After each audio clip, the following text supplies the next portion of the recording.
so glad to have you here. It's a great show. A lot of good stuff going on in the world. And we've been talking about God-given rights. We've been talking about things that God decided humanity should have and that people can't take them away because God gave them. And we live in a society now that they want to sneak around these protections that government has put into place and then try to make it sound like there's some kind of there's a crisis or something that we have to act now, and these protections in the Constitution and the Bill of Rights, they're in the way of solving your problems. And it's a bunch of crap, to put it fairly bluntly. You know, Alexander Hamilton said, "The sacred rights of mankind are not to be rummaged for among old parchments or musty records. They are written as with a sunbeam, and the whole volume of the human nature by the hand of the divinity himself, and can never be erased or obscured by mortal power." He's saying that our rights are as clear as a sunbeam, you know? That it's obvious when you look around at life and you see the freedom. I mean, look at most animals out in nature and flowers. You know, they'll seed and they'll blow through the wind and they'll land somewhere and they'll grow. They're free. You know, government legislators are not able to just vote and legislate our rights away. These rights are not given by them, and they cannot be taken away by them. Legislators can't take away things they're sworn to protect. Even if they try, these rights are still basically intact in human nature. It's human nature. Just look at some of the protesting and the riots all over the world and in Hong Kong. Like in Hong Kong, they're flying the American flag because they want what we have. And over here, we're flying like these communist flags in our protest because we don't have a clue what's going on. The people over there are living in something and they want what we have. And the people over here are living in freedom and they want the government to take care of them. And that's a problem, you know. I think inside people know what's right and they're sick of oppression. I mean, that's why we're starting to see more rioting around the world and more protesting, is because people are tired of being crushed and oppressed. They want to live freely. You know, our founders formulated both the Declaration of Independence and the Constitution, which was written to serve as the mechanism for protecting the God-given rights referenced in the Declaration. As such, one cannot understand and properly interpret the Constitution apart from understanding the Declaration. Namely, the American independence and governance is based on the desire to protect God-given rights. That's taken from standstrongministries.org. These documents were designed to limit government and allow people to live free, understanding that God provided man certain things. The founders were inspired by Scripture and the terrible treatment of past English kings. They knew a better way was needed to be forged to create and protect a free people, right? Through this experience and understanding God's best for humanity, they wrote the Declaration and then the Constitution, followed by the Bill of Rights. So, in a fight for freedom that they were losing, because the founding fathers, they were basically like British citizens who the British government and the kings decided, you know what, we don't care. You don't have rights anymore. We're doing what we want with your land, with this land. And so these guys wanted to fight back and say, no, we're done with this. We're done with your government. We want to do our own thing over here. There were 55 founders who drafted the Constitution and 90 more that drafted the Bill of Rights. The Founding Fathers refers to one who exerted significant influence in or provided predominant leadership for or had a substantial impact on the birth, development, and establishment of America as an independent, self-governing nation.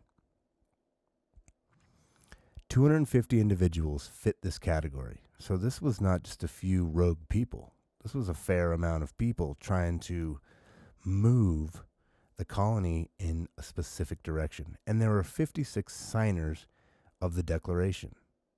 So 56 people put their name on the line because they knew in writing and signing and presenting the Declaration that they had committed treason, in a sense, basically committed treason, and they would be hung if they were caught. And if their family was caught or their friends were caught, it could be big trouble, but it was worth it for freedom. You know, their goal was to make man free again. They didn't want to live under the oppression anymore of a king and his military. They wanted to allow man to rule themselves without the fear of a murderous leader. They wanted to be able to worship freely and with no mandated religion. That's another important thing, is they wanted people to be able to worship whatever religion they wanted to freely, as long as it was a peaceful one, right? You know what God has given mankind? Man cannot take it away. We have to pretty much let him. And it's still there because we can always get it back. The founding people did. Sometimes we fear, or through desperation, we give up our rights in return for a protection or the supply of another need. You know, sometimes because we get afraid or we're nervous or something, we're willing to step back and take a loss for security. And it ends up not being actual security. You know, we saw this on 9/11.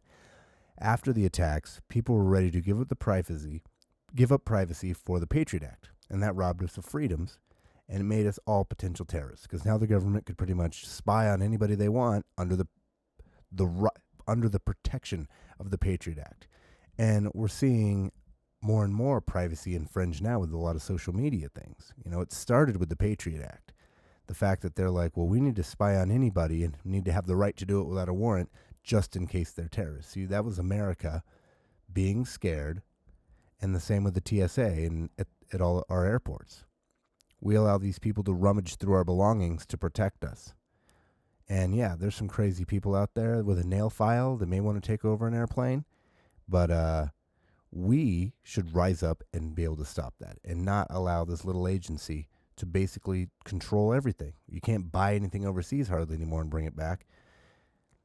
They want to throw it all away. Well, you can buy stuff, but I'm just exaggerating a little bit. But the thing is, it gave government more power and people less power. Now, the Patriot Act was due to expire multiple times, and past presidents kept putting it into place. I think it's time for it to expire. Let's make America free again. I mean, we can see the same thing in healthcare, where we want to give up our choices for quality for Medicare for all. Because everybody deserves Medicare. It's a human right, right? Well, who said it was a human right? Let's ask the creator of mankind and say, is healthcare a human right? I don't think so. I think if you have more money, you buy a better quality product. Pretty soon, it'll be Lamborghinis for all. Because why should only rich people have Lamborghinis? It's just nonsense. You know, we can see this logic of people getting scared or desperate and giving up rights for it. We see it in the Bible, too.